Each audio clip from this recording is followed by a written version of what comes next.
ഷാരോൺ വധക്കേസിൽ ശിക്ഷാവിധി തിങ്കളാഴ്ച. ഇന്നത്തെ വാദങ്ങൾ പൂർത്തിയായിരിക്കുന്നു. ഏറ്റവും പുതിയ വിവരങ്ങളുമായി ടി വി പ്രസാദ് ഉണ്ട്. പ്രസാദ്, ഇപ്പോൾ ശിക്ഷാവിധി തിങ്കളാഴ്ച നേരത്തെ പ്രതീക്ഷിച്ചതുപോലെ തന്നെ ഇന്നിപ്പോൾ ശിക്ഷാവിധിക്ക് മുൻപായുള്ള വാദപ്രതിവാദങ്ങളാണ് നടന്നിരിക്കുന്നത്. ശിക്ഷാവിധി തിങ്കളാഴ്ചയായിരിക്കും. തിങ്കളാഴ്ച 11 മണിയോടുകൂടി തന്നെ ഷാരോൺ വധക്കേസിൽ വിധി അറിയാം അല്ലേ? അതേ സ്മൃതി, തിങ്കളാഴ്ചത്തേക്ക് ശിക്ഷാ പ്രഖ്യാപനം മാറ്റിയിരിക്കുന്നു എന്നതാണ്. ഇന്നലെ കുറ്റക്കാരെന്ന് കണ്ടെത്തി, ഇന്ന് അന്തിമവാദം കേട്ടു. ഇനിയിപ്പോൾ തിങ്കളാഴ്ച അടുത്ത പ്രവൃത്തി ദിവസം ഇവർക്കുള്ള ശിക്ഷ പ്രഖ്യാപിക്കും. അതായത് ഗ്രീഷ്മയുടെ അമ്മാവനുമുള്ള ശിക്ഷ എന്താണെന്ന് തിങ്കളാഴ്ച അറിയാം. അവസാന നിമിഷം പോലും ഗ്രീഷ്മയ്ക്ക് ശിക്ഷാ ഇളവ് കൊടുക്കാനുള്ള വലിയ നീക്കമാണ് ഗ്രീഷ്മയുടെയും പ്രതിഭാഗത്തിന്റെയും ഭാഗത്തുനിന്നുണ്ടായത്. എന്തെങ്കിലും പറയാനുണ്ടോ എന്ന് ചോദിച്ചപ്പോൾ എഴുതി തയ്യാറാക്കിയ ഒരു പേപ്പറുമായിട്ടാണ് ജഡ്ജിയുടെ അടുത്തേക്ക് ഗ്രീഷ്മ പോയത്. തനിക്ക് പഠിക്കണം, തനിക്ക് മറ്റൊരു പശ്ചാത്തലവുമില്ല, ക്രിമിനൽ പശ്ചാത്തലവുമില്ല, താനൊരു കേസിലും പ്രതിയല്ല, ശിക്ഷാ ഇളവ് കിട്ടിയെങ്കിൽ മാത്രമേ എനിക്ക് പഠിക്കാൻ കഴിയൂ എന്നുള്ള വിദ്യാഭ്യാസ രേഖകൾ സഹിതമാണ് ജഡ്ജിയെ കാണുന്നതും സംസാരിക്കുകയും ചെയ്തത്. പിന്നീട് പ്രോസിക്യൂഷന്റെ വാദങ്ങൾ ഒന്നൊന്നായി കോടതിയുടെ മുന്നിലേക്ക് വന്നു.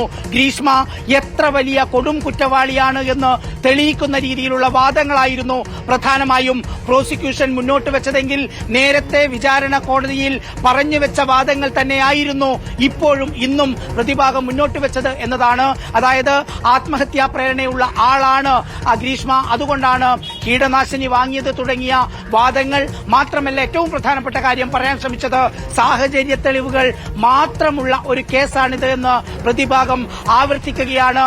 വധശിക്ഷ നൽകരുത് എന്ന ആവശ്യം, വധശിക്ഷ നൽകണമെന്ന് പ്രോസിക്യൂഷൻ പറയുമ്പോൾ വധശിക്ഷ നൽകരുതെന്ന് പറയാനുള്ള കാരണങ്ങളായി പ്രതിഭാഗം ഇത് പറയുന്നു. മാത്രമല്ല, പലതവണ ഷാരോണിനെ അകറ്റാൻ വേണ്ടി ഗ്രീഷ്മ ശ്രമിച്ചു. പക്ഷേ ഷാരോൺ പിന്തിരിഞ്ഞു പോകാൻ തയ്യാറായില്ല എന്ന് കുറ്റം ഏറ്റുപറയുന്ന രീതിയിലായിരുന്നു പ്രതിഭാഗം പറഞ്ഞതെന്നതാണ് ഏറ്റവും പ്രധാനപ്പെട്ട കാര്യം.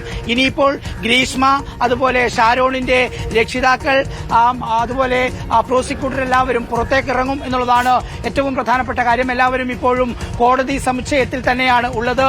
അല്പസമയത്തിനകം ഇവരെല്ലാം പുറത്തേക്ക് വരും. തിങ്കളാഴ്ചയാണ് ശിക്ഷാ പ്രഖ്യാപനം.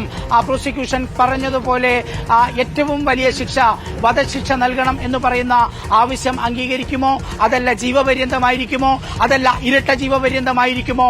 ഇനി കാത്തിരിക്കണം തിങ്കളാഴ്ച വരെ. തിങ്കളാഴ്ചയാണ് ഗ്രീഷ്മയുടെ ഏറ്റവും പ്രമാദമായ കഷായ കൊലക്കേസിലുള്ള ശിക്ഷ പ്രഖ്യാപിക്കുന്നത്. കുറ്റക്കാരെന്ന് ഇന്നലെ കണ്ടെത്തി, ഇന്ന് അന്തിമവാദം കേട്ടു. അടുത്ത ദിവസം തിങ്കളാഴ്ച ഇവരുടെ ശിക്ഷ പ്രഖ്യാപിക്കുകയാണ്.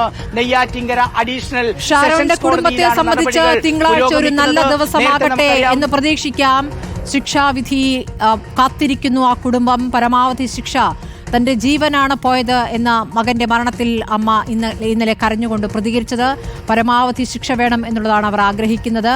പ്രണയം നടിച്ച ഒരു പെൺകുട്ടി തന്റെ മകനെ കൊലപ്പെടുത്തുകയായിരുന്നു. ആ കൊലപാതകം എന്നുള്ള ആസൂത്രിതമായിരുന്നു എന്നുള്ളതാണ് ആ കുടുംബത്തെ ഏറ്റവും അധികം ദുഃഖിപ്പിക്കുന്നത്.